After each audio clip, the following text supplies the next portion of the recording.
Si tu regardes cette vidéo, c'est que tu es un petit peu perdu sur le renforcement, tu sais pas forcément quoi faire, ni par où commencer, combien tu devrais faire, tu vois plein d'exercices différents sur Instagram. Et aujourd'hui, justement, tu aimerais avoir une petite idée pour comment mieux construire tes séances de renforcement pour pouvoir progresser en course à pied et aller chercher la distance ou les allures que tu vises. Parce que le renforcement, il va pouvoir avoir une influence sur tout ça. Donc directement, on commence avec le cœur de ce sujet qui est la triple extension. Je sais pas si on a déjà entendu parler, mais la triple extension, c'est vraiment le moteur biomécanique du coureur. Il faut construire toutes tes séances de renforcement, notamment sur le bas du corps. Dans cette vidéo, on va parler uniquement du bas du corps. Il faut construire toutes tes séances du bas du corps à partir de la triple extension. C'est vraiment ça qui va déterminer le choix de tes exercices et tes séances. Donc c'est vraiment important que tu comprennes ce que c'est. Et justement, pour comprendre ce que c'est, je vais t'expliquer dans un premier temps à quoi consiste la triple extension, quand est-ce qu'on la retrouve en course à pied. Dans un second temps, pourquoi c'est important et comment la travailler, sous quelle modalité. Et à la fin, reste bien parce que je te montrerai du coup quel type d'exercice tu peux faire pour justement travailler cette triple extension. Donc dans un premier temps, la triple extension, qu'est-ce que c'est? Eh ben, ça va être l'extension simultanée de ta cheville, de ton genou et de la hanche. Ok? La course, en fait, c'est comme une suite de mouvements unilatéraux. Ok? Une fois à droite, une fois à gauche, une fois à droite, une fois à gauche. Plus ou moins rapide en fonction de la cadence que tu as. Donc la cadence, c'est le nombre de pas que tu vas faire par minute. Il n'est pas censé augmenter en fonction de l'allure que tu as. Ok? La distance de chaque pas va augmenter plus tu vas vite, mais par contre la cadence est censée rester la même à chaque foulée, peu importe ton allure. Donc ça va être surtout les extenseurs de hanche qui vont être sollicités. Donc la partie ischio, grand fessier, les extenseurs du genou qui vont être sollicités, donc la partie quadriceps, et les extenseurs de cheville, donc les muscles du mollet, triceps sural, gastrocnémien, solaire, et également, souvent oublié, les fléchisseurs des orteils. Donc c'est quelque chose que j'ai jamais vu quelqu'un à la salle le travailler. Je ne travaille pas non plus à la salle, je le fais souvent à la maison, mais c'est quelque chose de hyper important de venir travailler les muscles de la voûte plantaire. Ça peut aussi avoir un gros impact, et justement c'est énormément étudié en ce moment dans la littérature, travailler les muscles des chevilles, du pied justement pour pouvoir renforcer ça et aussi prévenir des blessures. Donc pourquoi c'est important de travailler ta triple extension? Parce que plus elle est forte, plus elle est coordonnée, plus ta foulée derrière, elle va être puissante, économique, efficace et également moins traumatisante. Grosso modo, tout ce qu'on cherche chez le coureur. Pourquoi? Parce qu'on va pouvoir courir plus vite, en étant avec moins de risques de blessure et plus longtemps. Donc ça, c'est essentiel. Mais du coup, comment travailler ta triple extension? Il faut la travailler à la fois en force, en puissance, en coordination et également l'élasticité du mouvement. Donc, on rentre directement dans le vif du sujet. Il faut que tu fasses du renfo. D'où le fait que tu aies cliqué sur cette vidéo. Tu sais que le renfo, c'est assez intéressant pour pouvoir progresser en course à pied, même nécessaire, je dirais. Mais en tout cas, voilà, tu as un petit intérêt, tu es un petit peu dans le doute, est-ce que je dois en faire ou pas? Et si je dois en faire, qu'est-ce que je dois faire? Et bien justement, il y a des études qui ont montré l'impact de la musculation. Donc là, c'est Lanos et Lagos et ses collaborateurs en 2024, donc c'est une revue systémique. Grosso modo, ils ont montré via cette revue systémique que la muscu lourde, elle améliorait l'économie de course et la propulsion notamment. Donc la propulsion, c'est ce que tu vas pousser là à chaque fois que tu vas venir gripper le sol ou sur le tapis, peu importe. Ensuite, Barrio et ses collaborateurs en 2023, eux, pareil, ils ont montré ici l'impact de la pliométrie. Donc la pliométrie, c'est un petit peu ce que tu vas retrouver ici, l'élasticité du mouvement, même si en soi, faut pas se dire, ok, tel exercice, c'est que la force, ou que la puissance, ou que la coordination. C'est souvent un ensemble et une répartition différente en fonction des exercices, mais d'un petit peu tous ces aspects. Donc la pliométrie, ils ont vu que ça faisait quoi? Ça optimisait le cycle étirement-raccourcissement. Donc tu avais une foulée qui était plus réactive et un coût énergétique qui était réduit. Ok, parfait, très intéressant. Du coup, la question que tu te poses maintenant, c'est est-ce que je dois faire de la muscu lourde ou est-ce que je dois faire de la pliométrie? Et ici, ils ont essayé de regarder et de comparer les deux avec des sujets qui faisaient que la muscu lourde, des sujets qui faisaient que de la pliométrie et un groupe de sujets qui faisaient rien du tout, enfin pas de renfo, juste de la course à pied. Donc pareil, c'est une revue systémique, c'est pas juste une étude. Ils ont comparé un grand nombre d'études. Et là, ce qu'ils ont constaté via cette revue systémique, c'est que la muscu lourde, elle était plus efficace que la pliométrie seule. Donc si aujourd'hui, t'as pas énormément de temps et tu te dis, ok, je vais faire de la pliométrie parce que c'est comme ça que je vois le renfo, et en fait, ça sera moins efficace plutôt que si tu faisais que de la muscu lourde, au cas où. Dans tous les cas, encore une fois, faut pas faire et te dire il faut faire que l'un ou que l'autre. C'est un ensemble, ok, de tout en fonction de différents cycles. Parfois, tu vas faire plus de muscu lourde, parfois plus de pliométrie. Mais voilà, je pense bien que tu te poses cette question de lequel est le plus efficace entre les deux. La muscu lourde paraît plus efficace que la pliométrie, mais ils ont aussi mis en évidence dans toutes ces études qu'il fallait à minima 2 séances par semaine pour développer quelque chose.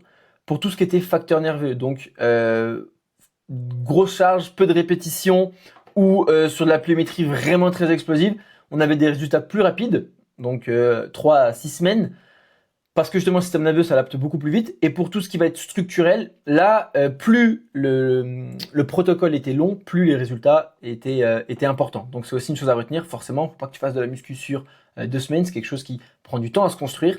Donc voilà.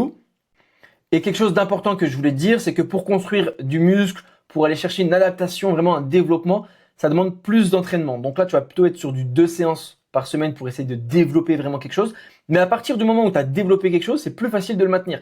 Donc, en fonction des cycles dans lesquels tu te trouves, il se peut que tu dois faire 2 séances par semaine de renforcement pendant, 8 à 12 semaines. Et derrière, une seule séance de renfort proche de l'échec suffira pour maintenir tous les gains que tu as fait avant. Et à ce moment-là, tu pourras te concentrer sur ton volume et tes intensités en course à pied. Donc, grosso modo, qu'est-ce que tu peux faire comme type de séance pour travailler ta triple extension? C'est très simple. Les exercices de force. Donc là, tu vas pouvoir faire du hip thrust lourd pour retrouver, voilà, justement cette puissance, cette extension de hanche. Du RDL, pareil, pour travailler toute la chaîne postérieure. La stabilité, si tu le fais aussi de manière unilatérale. On est également sur l'extension de hanche. Squat, fente, presse également, tu peux. Là, ça va être sur l'extension de hanche et de l'extension de genou. Donc encore une fois, c'est pas que l'un ou que l'autre. Là, on va retrouver les deux. Mollet, que ce soit debout ou assis, on va être focus sur de l'extension de cheville et forcément le renforcement du tendon d'Achille. Donc là, ça va être des séances et des exercices où tu vas pouvoir faire entre, ça varie, mais on va dire 3 à 6, 8 répétitions en fonction de l'objectif. L'idée, si tu es toujours proche de l'échec, si tu fais peu de répétitions, tu vas vraiment être sur quelque chose de nerveux. Donc là, c'est intéressant, tu vas pas forcément chercher à prendre en masse musculaire. Au-delà de 8 répétitions à l'échec, tu vas commencer à prendre un petit peu en masse musculaire. En tout cas, on va pas avoir les mêmes adaptations physiologiques ni structurelles derrière. Donc, c'est quelque chose à prendre en compte. Retiens que voilà, si tu fais 3 à 6 répétitions lourdes, on va être plutôt sur quelque chose de nerveux. Donc, on va pas chercher un gain en masse musculaire, mais vraiment à recruter le maximum de fibres dans un court instant. Et là, derrière, il y a un intérêt et un transfert sur ta pratique en course à pied. Ensuite, l'exercice dynamique, pliométrique. Donc, on va avoir des broad jumps. Ça, c'est parfait. On a la triple extension. On a les 3. Genoux, cheville, hanche. C'est magnifique et de manière bien coordonnée. Tu vois, là, par rapport à ce que je te disais tout à l'heure, on est sur de la puissance, de la coordination et même sur de l'élasticité du mouvement. Pourquoi? Parce que le broad jump, tu vas pas en faire que un, tu vas pouvoir en enchaîner. Et du coup, tu vas avoir un temps de contact assez court au sol entre chaque saut pour pouvoir partir. Encore une fois, ça, c'est très sollicitant, donc il faut quand même que tu aies un certain niveau pour pouvoir le faire. Ensuite, des petites foulées bondissantes. Pareil, là, on est sur de l'élasticité à fond. Donc, c'est une simulation de propulsion enchaînée, bam, bam, avec un temps au corps un temps au sol, pardon, très, très faible. Pogo jump, pareil. Donc là, tu vas venir de manière soit bilatérale, soit unilatérale, sauter, jambes tendues, pour justement augmenter cette raideur au niveau du tendon. Parce que plus ton tendon il est raide, plus tu vas pouvoir repropulser derrière et restituer l'énergie que tu as emmagasinée. Donc ça, c'est vraiment tout le travail pliométrique. Je ferai une vidéo sur ça prochainement. Mais l'idée, c'est que tu comprennes que voilà, tu peux travailler ça de manière dynamique et pliométrique. Pareil sur des sprints courts où là, tu vas avoir l'enchaînement avec une foulée bien complète de la triple extension. Donc c'est quelque chose que tu peux travailler et tu vas avoir un transfert justement derrière, même sur une pratique ou un sport d'endurance plutôt long, on va dire, tu vois, parce que justement tu as ce transfert de ok, ma triple extension est plus puissante, plus efficace, plus économe. Derrière, tu vas avoir un transfert sur des allures plus faibles.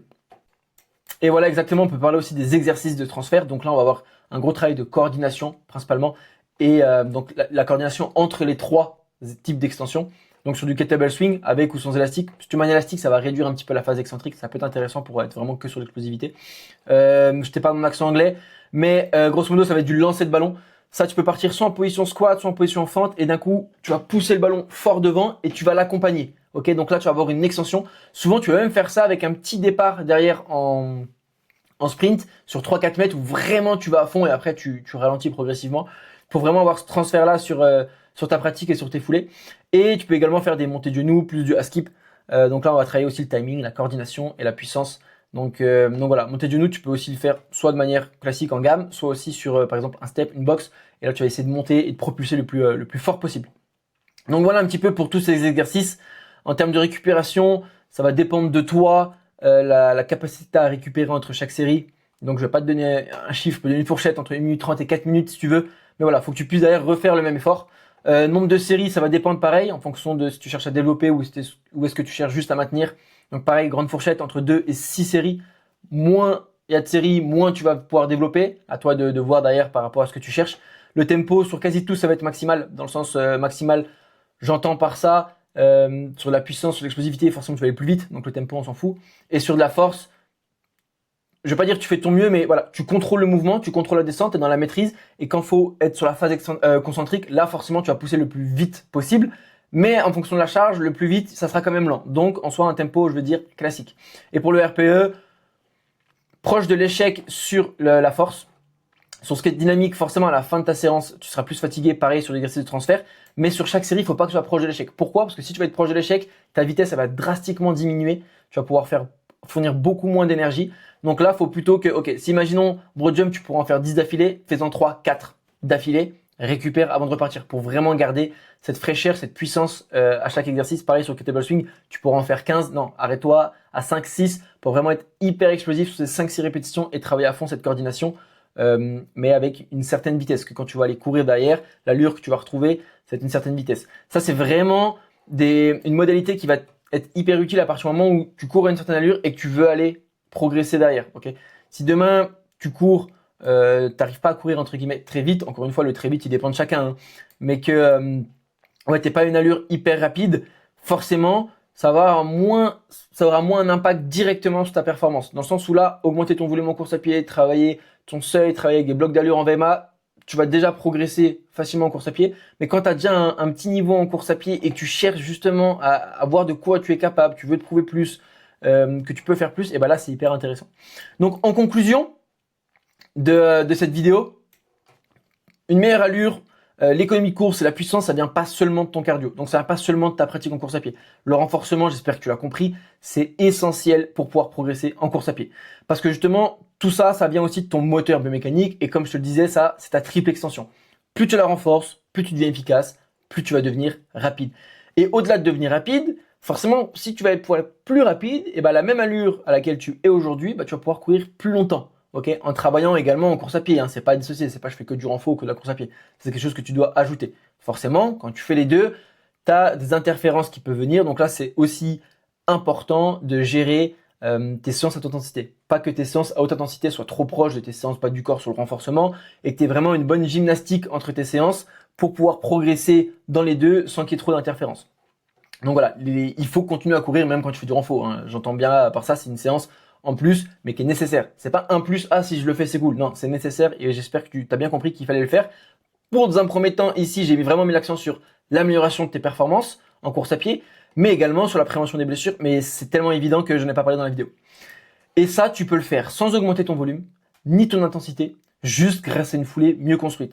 Donc si demain, tu n'as pas plus de temps pour t'entraîner, en rajoutant cette séance là, ou alors en modifiant cette séance-là et en intégrant justement le renforcement, tu peux progresser de manière drastique en course à pied et de manière significative. Donc voilà, j'espère que tu as bien compris que c'était essentiel le renforcement et que maintenant, si tu ne sais pas quoi faire en course à pied, il faut que tu te dises, ok, il faut que je travaille pour mon renfort la triple extension. Faut pas que je fasse tel mouvement, tel exercice seulement. Non, travaille ta triple extension. Si demain, tu n'arrives pas à faire du squat, le squat, c'est pas fait pour toi, tu n'aimes pas faire du squat, tu t'en fiches parce que tu travailles ta triple extension. Et c'est ça qui est important.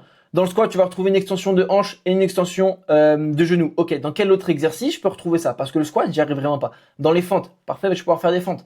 Les fentes, il y a une variante infinie, des fentes bulgares, des fentes arrière, des fentes avant, des fentes latérales.